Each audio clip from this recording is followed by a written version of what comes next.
The passenger saw a 62-year-old security guard slowly walking his final patrol before retirement.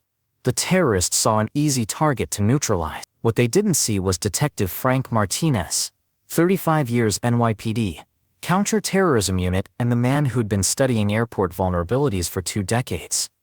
Age had slowed his body, but sharpened his mind. Welcome to Airport Security Story. I'm sitting in Terminal C as I tell you this story, watching the endless flow of travelers. And I have to say, sometimes the most dangerous assumption you can make is that experience comes with an expiration date. Today's story proves that when lives are on the line, there's no substitute for a lifetime of reading people, situations, and the small details that separate routine from catastrophe. Frank Martinez adjusted his security badge as he began his last patrol through Terminal C of JFK International Airport. At 62, his steps weren't as quick as they'd been during his rookie years with the NYPD, and the bullet wound in his left knee from a counter-terrorism operation in 2018 had left him with a permanent limp. But his eyes, those were as sharp as ever. After 35 years as a detective specializing in counter-terrorism, Frank had seen retirement approaching like a slow-moving freight train. The department's mandatory retirement age had finally caught up with him, despite his protests that experience couldn't be taught in academy classes. So he'd taken this airport security job 2 years ago, partly for the health benefits, but mostly because he couldn't imagine not being on watch somewhere. The morning shift at Terminal C was always busy, but today felt different. Flight 447 to London was boarding soon, and the usual mix of business travelers, families and tourists filled the gate areas. Frank moved through the crowds with practiced observation, noting the small details that most people missed. The businessman checking his watch too frequently, the woman whose smile didn't reach her eyes, the way certain groups of people unconsciously avoided each other. What caught his attention weren't the obvious things: loud voices, suspicious packages, nervous behavior. Frank had learned long ago that real threats came from people who looked like they belonged, who moved with purpose, who blended in perfectly until the moment they didn't. That's when he noticed the 3 men in business suits. At first glance, they were exactly what you'd expect in Terminal C: well-dressed professionals, expensive briefcases, confident bearing. They could have been lawyers heading to a conference, executives flying to close a deal, consultants traveling between clients. But Frank's trained eye caught details that didn't quite fit. The first man, tall and lean with graying hair, stood near the newsstand reading a Wall Street Journal. Normal enough, except he'd been on the same page for 8 minutes, and his eyes kept scanning the terminal rather than the text. His suit was expensive but not quite right, too heavy for the season, tailored in a way that suggested it was hiding something. The second man sat in the gate area, laptop open, apparently working on a presentation, but Frank noticed he wasn't typing, just moving the cursor occasionally to keep the screen active. More importantly, his position gave him a clear view of both the security checkpoint and the boarding gate, a surveillance position disguised as workspace. The third man was at the coffee shop, seemingly engaged in a phone conversation. But Frank observed that he wasn't actually speaking, just moving his lips occasionally while monitoring the movements of airport security personnel. Individually, none of these behaviors would have raised alarms. Together, they formed a pattern that Frank recognized from decades of counterterrorism work: coordinated surveillance preceding an operation. Frank reached for his radio, then hesitated. He'd made this mistake before, letting suspicion override evidence, calling in threats that turned out to be innocent business travelers. 2 years of airport security work had taught him that his law enforcement instincts sometimes saw dangers that weren't there. The younger security supervisors were polite but dismissive when he raised concerns about suspicious behavior that turned out to be normal travel anxiety. But something about these 3 men felt different. Professional, controlled, wrong. Frank decided to conduct his own surveillance, using techniques he'd learned during undercover operations. Moving slowly through the terminal, he positioned himself where he could observe all 3 men, while appearing to conduct routine security checks. That's when he noticed the watches. All 3 men wore identical timepieces, expensive but not flashy, the kind that suggested coordination rather than coincidence. Frank had seen this before in organized operations: synchronized timing devices to ensure coordinated action. Next, he observed their communication patterns. The man with the phone wasn't having a conversation, he was receiving updates. The man with the laptop wasn't working, he was monitoring. The man with the newspaper wasn't reading, he was calculating timing and position. Frank's 35 years of experience crystallized into certainty. These weren't business travelers. They were operators, and they were preparing for something. Moving to a position where he could observe without being seen, Frank began to piece together their pattern. Every 6 minutes, one of them would change positions slightly. Every 12 minutes, they would conduct what appeared to be equipment checks, adjusting clothing, touching briefcases, ensuring communication devices were functional. Most telling, their positions formed a triangle that controlled key choke points in Terminal C, the security checkpoint, the main boarding area, and the emergency exits. It was a classic containment formation designed to control movement and prevent escape. Frank had seen this pattern before. During briefings on airport attack scenarios, what he was observing wasn't random. It was the final preparation phase of a coordinated assault. Frank faced a decision that would define not just his last day on the job, but potentially the lives of everyone in Terminal C. He could call in his suspicions and risk being wrong. Again, the airport security protocols would require evacuating the terminal, shutting down operations, and conducting extensive investigations. If he was mistaken, it would end his career on a note of professional embarrassment. Or he could trust the instincts that had kept him alive through 35 years of dangerous police work. The weight of that decision pressed on him as he watched the three men continue their careful preparation. Flight 4V7 was scheduled to board in 18 minutes. The gate area was packed with passengers, families, children. The morning rush meant Terminal C held nearly 400 people, all of them unaware that they might be walking through someone else's operational zone. Frank moved to a maintenance area where he could use his radio without being observed. But before he could key the microphone, he heard something that confirmed his worst fears. Through his earpiece, tuned to airport security frequencies, came a routine update. All units, be advised that metal detectors in Zone C are experiencing intermittent technical difficulties. Maintenance is en route. Frank's blood went cold. Metal detector malfunctions weren't random. They were often the result of electromagnetic interference from sophisticated equipment, the kind of equipment that professional operators might use to disrupt security systems before an attack. The timeline was becoming clear. Disable metal detectors, position operatives, wait for maximum passenger density, then execute whatever they had planned. Frank keyed his radio with a steady voice that carried the authority of 35 years of command decisions. Control, this is Martinez. Terminal C Patrol. I need immediate supervisor response to Gate 12.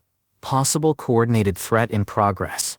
The response came from Supervisor Janet Rodriguez, a competent professional who'd worked with Frank for 2 years. Frank, can you be more specific? We're dealing with the metal detector issues, and I need to know if this is urgent. Janet, I have 3 individuals conducting coordinated surveillance in Terminal C. Professional level positioning, synchronized timing, communications equipment. This is not normal passenger behavior. There was a pause before Rodriguez responded. Frank, I need you to be certain about this. We can't evacuate the terminal based on suspicious behavior alone. Frank understood her hesitation. Airport security dealt with false alarms constantly, and the cost of unnecessary evacuations was enormous. But he also understood what he was seeing. Janet, I've spent 35 years identifying threats. These aren't tourist or business travelers. They're operators, and they're preparing for something coordinated.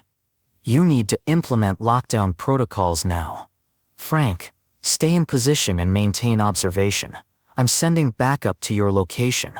But Frank knew that backup wouldn't arrive in time for whatever was about to happen. The 3 men were moving into their final positions, and Flight 447's boarding announcement had just echoed through the terminal. Frank made a decision that went against every airport security protocol he'd been trained to follow.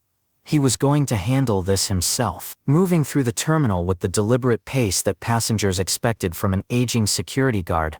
Frank began to close the distance to the first operative. But his approach was anything but random.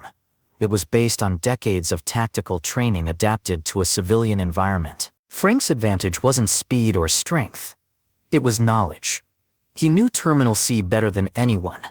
Having walked every corridor, studied every camera angle, identified every vulnerability during his 2 years of service. More importantly, he understood how professional operators thought, planned, and executed coordinated attacks. The first operative, positioned near the newsstand, was clearly the communications coordinator.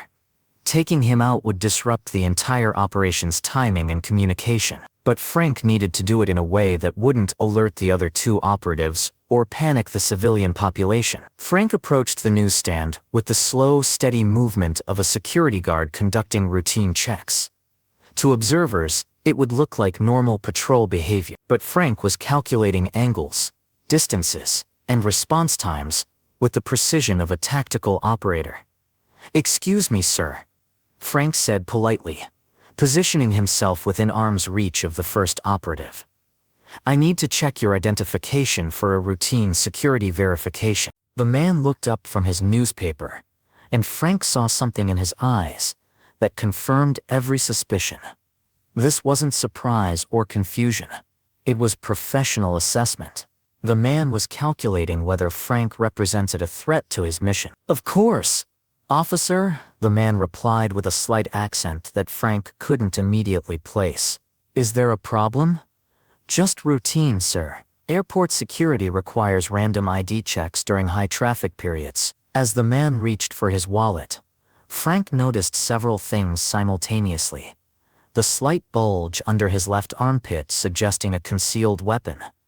The way his other hand remained positioned near his briefcase, and most importantly, the subtle hand signal he made toward his partners. Frank had perhaps 3 seconds before this situation escalated beyond his control. What happened next drew on every hour of tactical training Frank had received during his 35-year career. As the operative's hand moved toward his concealed weapon, Frank stepped inside his reach and applied a joint control technique that he'd learned in NYPD tactical training. The movement was swift, precise, and designed to neutralize the threat without creating panic in the surrounding area. To casual observers, it looked like an older security guard having a calm conversation with a passenger. In reality, Frank had just prevented the operative from accessing his weapon or signaling his partners. "Sir, I need you to remain very calm," Frank said in a low voice that only the operative could hear. "I know what you're here to do. And I know you have partners in the terminal. You have 2 choices. You can cooperate with me, or this situation can become very complicated very quickly." The operative's eyes showed a mixture of surprise and professional respect. He was clearly re-evaluating the threat level posed by the aging security guard. "You don't understand what you're interfering with," the man replied quietly. 35 years NYPD Counter-Terrorism. Frank responded. "I understand exactly what I'm interfering with. The question is whether you want to do this the easy way or the hard way." Frank could see the operative's partners beginning to react to the extended conversation at the newsstand. They were subtle about it, but their positioning was shifting toward Frank's location. The coordinated operation was beginning to adapt to this unexpected variable. Frank keyed his radio with his free hand. "Control, this is Martinez. I have 1 subject detained at the newsstand. I need immediate backup and lockdown of Terminal C. This is not a drill." "Frank, what's your situation?" came Rodriguez's voice. "Armed operatives, coordinated assault, countdown in progress. Evacuate the terminal now." As Frank maintained control of the first operative, the man's expression shifted from professional assessment to something approaching resignation. "You know," the operative said quietly, "most security guards would have called this in and waited for backup. Most security guards haven't spent 35 years learning that backup doesn't always arrive in time." Frank replied. "You realize you've just disrupted a federal operation," the man continued. Frank's grip tightened slightly. "Federal operations don't involve synchronized surveillance and concealed weapons in civilian terminals. Try again." The operative studied Frank's face for several seconds before speaking again.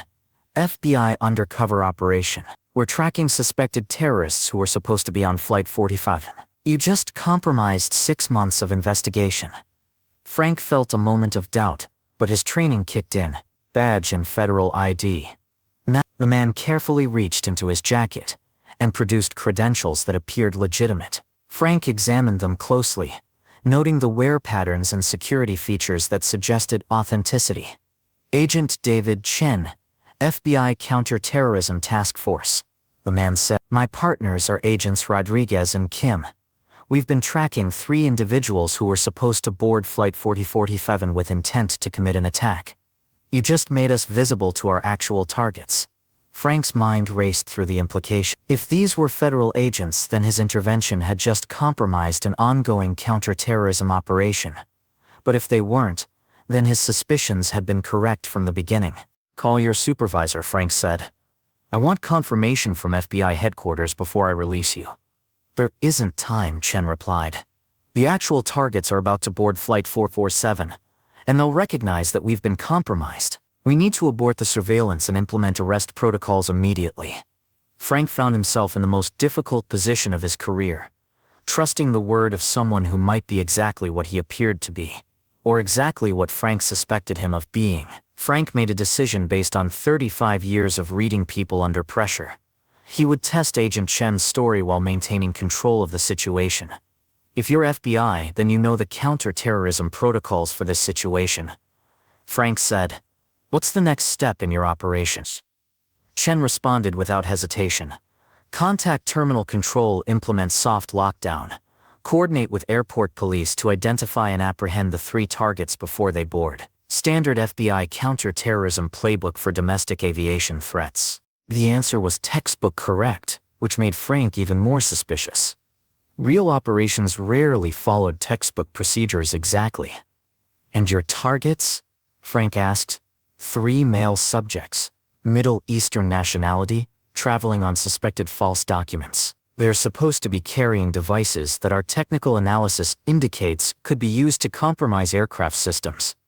Again, the answer was plausible but felt rehearsed. Frank had conducted enough real counterterrorism operations to know that intelligence was rarely as clean and specific as Chen was describing. Frank keyed his radio again.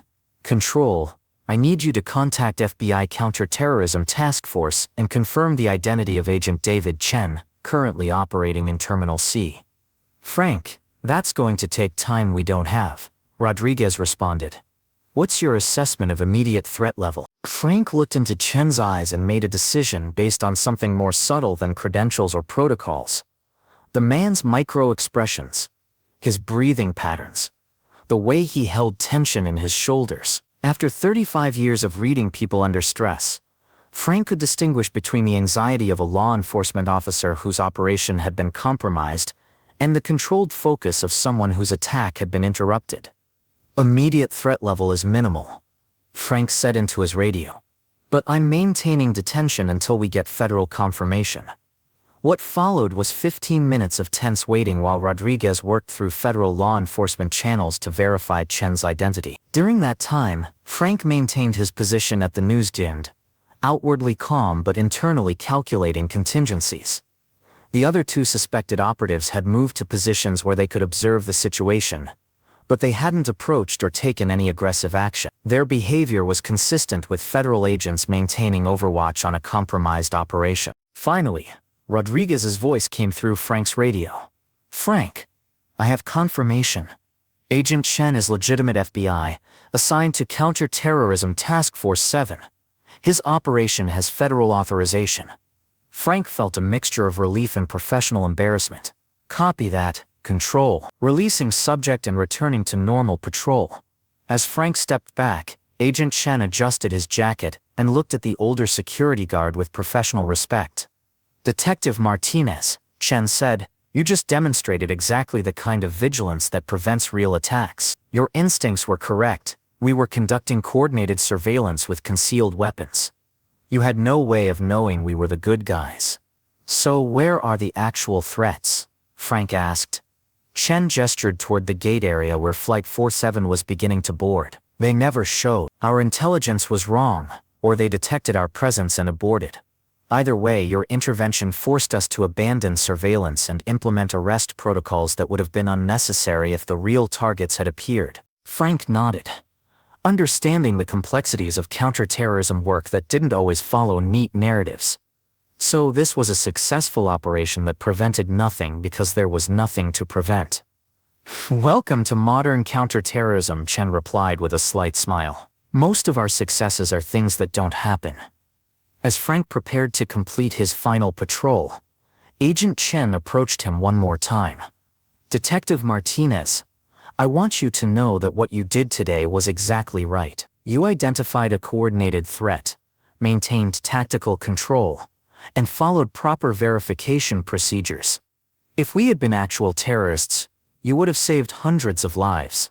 Frank appreciated the professional courtesy, but he also understood the broader implications. And if I had been wrong about federal agents, I could have compromised a legitimate operation and potentially enabled an actual attack. That's the reality of security work, Chen agreed. You make decisions with incomplete information and live with the consequences. But your decision-making process was sound. Your tactical response was appropriate, and your instincts were accurate. You correctly identified trained operatives conducting coordinated surveillance. The fact that we were law enforcement rather than terrorists doesn't diminish the validity of your assessment. Chen handed Frank a business card. If you ever decide that retirement isn't for you, federal law enforcement could use people with your observational skills and tactical experience. Frank looked at the card, then at the bustling terminal around him. Passengers were boarding flights. Families were reuniting. Travelers were beginning new journeys. The normal rhythm of civilian life continued, unaware of the complex security operations that protected them. Agent Chen, Frank said, I've spent 35 years learning that the best security operations are the ones that nobody ever knows about. Today was a good day because nothing happened. Frank completed his final patrol through Terminal C with a different perspective than when he'd started. The limp in his left leg felt less pronounced.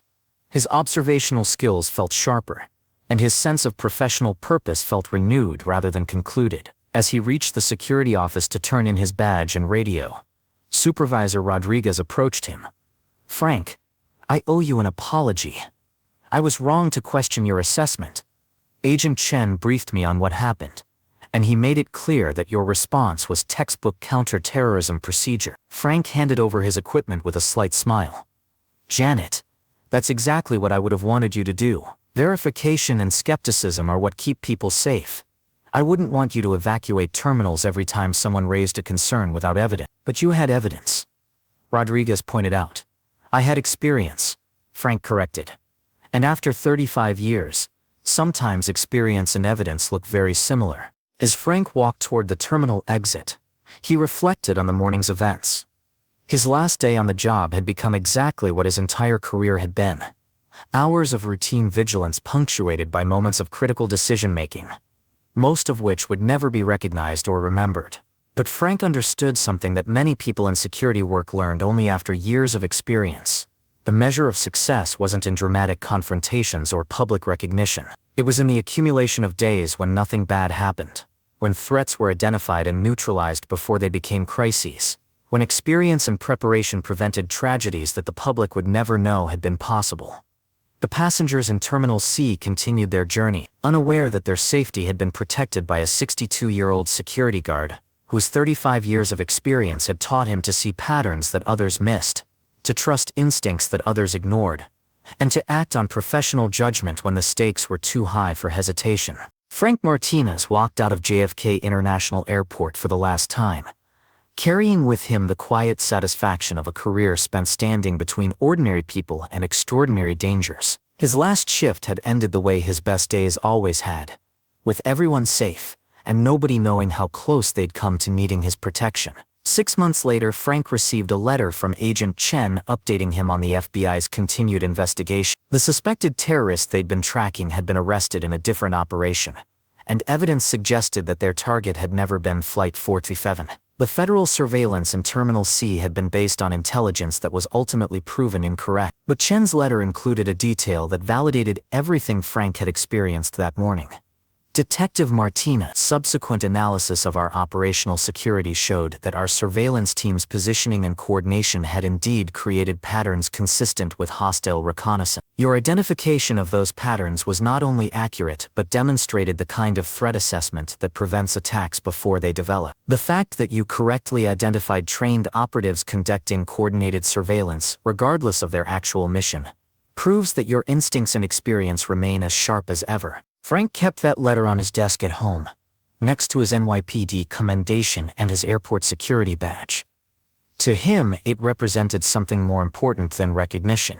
Proof that experience never truly retires, that instincts earned through decades of service remain valid even when the context changes, and that sometimes the most important thing an old professional can do is trust what 35 years have taught them to see. The passengers who traveled through Terminal C that morning never knew how close they'd come to being part of a federal counter-terrorism operation. But they also never knew that their safety had been protected by a man whose career had taught him that real security comes from vigilance, experience, and the wisdom to act when action is needed. Frank Martinez had ended his law enforcement career the same way he'd conducted it for 35 years, by seeing what others missed, trusting what experience had taught him, and putting the safety of innocent people above his own comfort and convenience. In a world where threats could come from anywhere, at any time, in any form, Frank had proven that sometimes the best defense is an old professional who knows what to look for and isn't afraid to act when he finds it.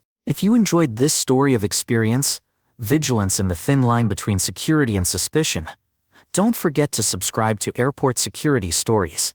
We explore the untold accounts of the professionals who keep us safe in the spaces where we're most vulnerable. Have you ever had a moment where your professional instincts told you something was wrong, even when everything looked normal? Share your stories in the comments below. Remember, in a world where threats can look exactly like normalcy, sometimes the most valuable asset isn't technology or procedures. It's experience, instincts, and the courage to act on what 35 years of service has taught you to recognize. Thanks for watching, and we'll see you in the next story.